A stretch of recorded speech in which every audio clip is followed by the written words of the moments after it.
ஏய் வாய பாத்துக்கிட்டே நிக்காதீங்கடா, அந்த பக்கம் போய் ஓட்டுங்க. ஏய் சந்தையை சுத்தி சுத்தி ஒரே டயர்டா இருக்கு. நீ ஓடி போய் சோடா வாங்கிட்டு வர. சரி தலைவா. ஏய் படங்க. அது என்ன புதுசா தலைவாங்கிற? இப்ப அப்படி கூப்பிடுறான் பேசும் தலைவா. இப்படி கண்ட கண்ட பயல்கள்லாம் வா தலைவா, வந்திரு தலைவா, போ தலைவா, பொந்துரு தலைவான்னு சொல்றதுனால்தான் ஒரிஜினல் தலைவருக்கே மரியாதை இல்லாம போயிடுது. இனிமே தலைவான்னு உன் பண்ணித்தலை பிஞ்சு போயிடும். போடா போய் சோடா வாங்கிட்டு வாடா. டேய் பண்ணித்தலை வாடா, சோடா உடைச்சு வாங்கிட்டு வா. சரி.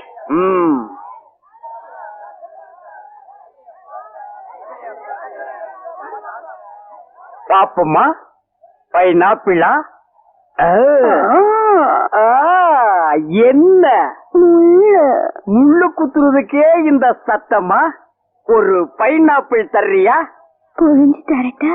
நோ நோ, நானே புழிஞ்சுக்கிறேன்.